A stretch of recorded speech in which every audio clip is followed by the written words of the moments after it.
10 minuta pokušao nekako svoje riječi spakirati u obliku bombe koja bi imala možda potencijal eksplozije u našim glavama. Dakle, kad govorimo o menadžerskoj revoluciji, vrlo nakratko rečeno, otprilike stvar je ovakva. Unutar odnosa kapital rad, kapitalist radnik, kapitalističke strukturacije stranke, ideologije i tako dalje, znanost, i proletarske strukturacije imamo vrlo jasno raspodjelu ili front. To što se dogodi sa post situacijom, drugačije ne bih htio nazvati nego samo kao post situacijom, je da se taj konflikt jednostavno pojavi i funkcionira kao unutrašnji konflikt unutar svakog pojedinca, svakog rečeno drugačije. Kapitalist je još uvijek nekom na nivou pojedinca, zune, vanjski faktor, kojem se ti možeš suprostaviti, možeš ga postati u Božju mater, možeš napraviti revoluciju protiv njega i tako dalje. Menadžer više nije vanjska stvar. Svatko od nas, to je sad vrlo važno razumjeti, da bi preživio danas mora ostati svoj vlastiti menadžer. To je točka koja je vrlo važna i istovremeno vrlo opasna, teško razumljiva i teško se je boriti protiv nje. E sad, unutar tog općeg konteksta, samo par riječi o tome, o mogućnosti kako pročitati ovaj tekst o konfliktu između Slovenije i Hrvatske. To nije više konflikt kao što bi htio izgledati i kao što se ga pakira i prodaje.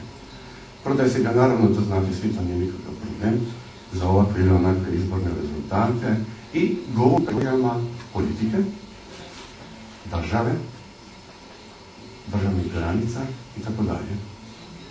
Tu maglu, to je ono što treba smoći, baciti kroz prozor. Ne radi se više o tome. Ne smijemo pasti na fintu Joška Jovesa. Radi se o nečem sasvim drugom. Ideja o državama na ovim prostorima je neslavno propada.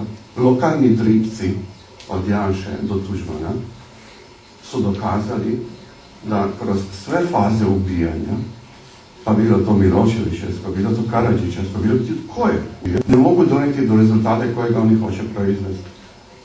Dakle, do neke države, a kamo li, do neke velike države, do nekog lokalnog gospodara i tako dalje.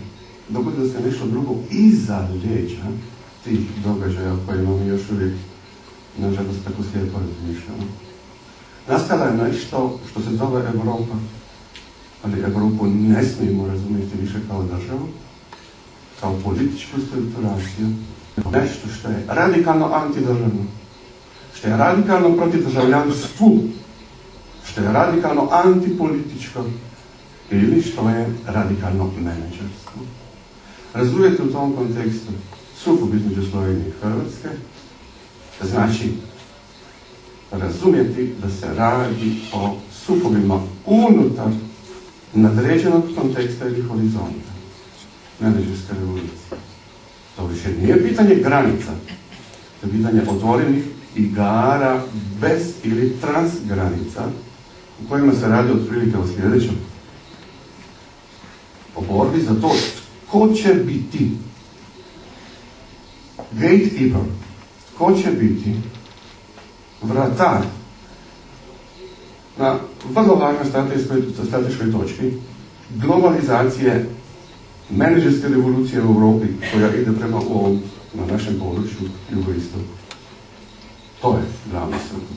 I taj sukob razmišljati i misliti o njemu kao vojnom sukobu, političkom sukobu, državnom sukobu, znači ne razumjeti ništa. Osjeća da se približavamo Europi je naravno vrlo lažan. Mi se ne približavamo nikome, mi nismo aktivni. Radi se o tome da se Europa i menadžerska revolucija širi, da su oni aktivni, nismo pasivni. To događanje, integracija u kontekstu NATO, je pogrešno misliti u smislu NATO kao vojne organizacije koja se bavi zaštitom slobode, država, demokracija i tako dalje. NATO je vojska, tržište. To nije vojska države. Osnovna kategorija s kojom imamo danas posle nije državljani, nego kupac. Kupac je kralj, ali kralj nije opredeljenje koje ima bilo kakve veze sa monarhijom i još manje veze sa demokracijom, ali ima vrlo usku povezanost sa republikom i republikanizmom. To danas misli Sjedinjene Američke Države u kontekstima demokracije ne razumije ništa. Tko izjednačava demokraciju i republiku, nema šanse da ne razumije što se događa u ovom svijetu. Dakle, da pokušavamo misliti to što se dogodilo u kontekstu menadžerske revolucije, u kontekstu NATO i u kontekstu tih konflikta koji upravo teku između Zagreba i Ljubljane, treba smoći snage za razumjeti NATO i njegove plaćenike koji su gdje? Na Dragonji? Ne, oni su u Afganistanu, oni su u Iraku i sutra će biti u Kini ako bude potrebno. Hrvati će odlaziti u Ruandu. Slovenci će odlaziti na sjeverni pol, ako to bude potrebno za uspostavljanje tržišta. Dakle, misliti u kategorijama države, politike, naroda i sličnih gluposti s kojima se izglupljuju množične publike u ovim dijelovima Europe, a i šire, jednostavno znači živjeti život zombija. Ukratko, imamo posla sa tržišnim ratovima.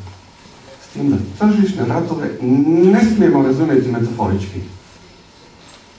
Tu se ne radi o mogućnosti da pjesnički razumiješ.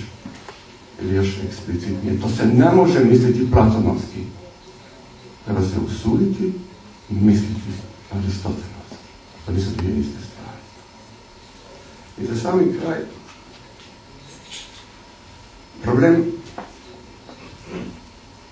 Joška Jorasa se čini da je operetni problem.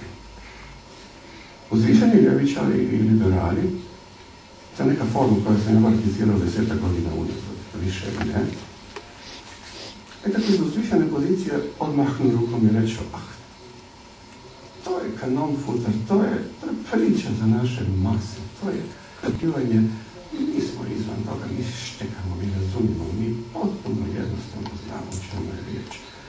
I naravno, nekako u Zagrebu postanemo kao bezopasno.